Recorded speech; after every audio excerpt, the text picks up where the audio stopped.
America का California इस वक्त जल रहा है। अमेरिकी राज्य कैलिफोर्निया के प्रमुख शहर लॉस एंजलिस में लगी आग अभी तक काबू नहीं आ सकी है और अब तक इस आग में हजारों एकड़ जमीन जलकर स्वाहा हो चुकी है। इतना ही नहीं, लॉस एंजलिस में लगी आग में अब तक आधा दर्जन से अधिक लोगों की जान भी जा चुकी है। मीडिया रिपोर्ट्स की माने तो इस आग के कारण अमेरिका को लगभग 200 अरब डॉलर का नुकसान हुआ है। इस आग ने आम से लेकर खास सबको निशाना बनाया है। कई एक्टर और नेताओं के घर जलकर खाक हो चुके हैं।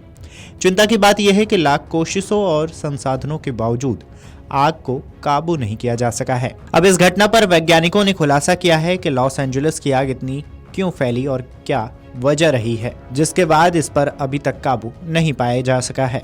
कैलिफोर्निया विश्वविद्यालय सैन डिएगो के जल विज्ञानी ने बताया है कि दक्षिण कैलिफोर्निया बेहद सूखा है और इस वजह से लॉस एंजलिस के जंगलों में लगी आग ने विकराल रूप धारण किया है।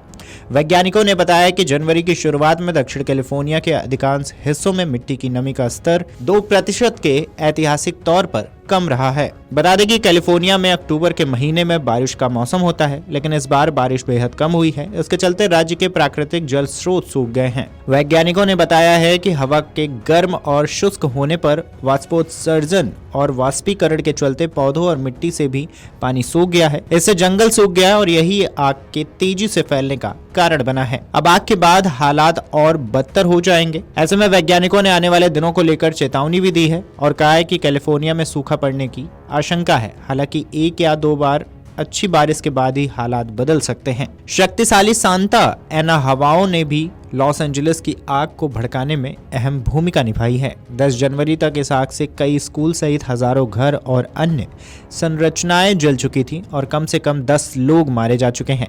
आग के चलते 1,80,000 से अधिक लोगों को विस्थापित होने के लिए मजबूर होना पड़ा है।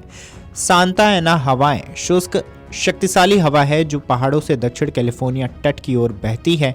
कैलिफोर्निया में एक वर्ष में औसतन 10 बार सांता एना हवाएं की घटनाएं होती रही हैं, जो आमतौर पर पतझड़ के जनवरी तक होती रही हैं। जब हालात सूखे के होते हैं जैसा कि अभी है, तो ये हवाएं और गंभीर आग का खतरा बन जाती हैं। ये तेज शुष्क हवाएं अक्सर 30 से 40 मील प्रति घंटे की रफ्तार से चलती हैं, लेकिन जनवरी 2025 की शुरुआत में हवाओं की गति 80 मील प्रति घंटे रही है। अमेरिका में लगी इस आग को बुझाने के लिए कई तरह की कोशिशें की जा रही हैं। इसके साथ ही कई अन्य देश भी इस आग को बुझाने के लिए आगे आ रहे हैं। कनाडा ने अपने सुपर स्कूपर कहे जाने वाले CL-415 प्लेन कैलिफोर्निया आग बुझाने के लिए भेजे हैं। Super scooper plane firefighter plane होते हैं। इनमें 1500 गैलन तक का पानी स्टोर करने की क्षमता होती है। कैलिफोर्निया में लगी आग का धुआं अंतरिक्ष से भी नजर आ रहा है। नासा अर्थ ऑब्जर्वेटरी ने इसकी एक तस्वीर भी जारी की है, जिसमें आग का भयावह रूप दिखाई दे रहा है।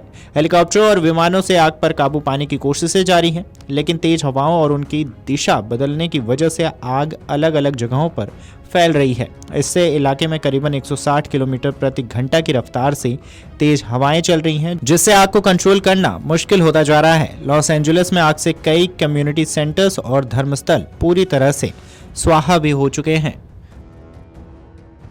Video desk अमरउजाला.com। अमर उजाला जीवांजलि के सारथी की मदद लें और महाकुंभ में स्नान जरूर करें।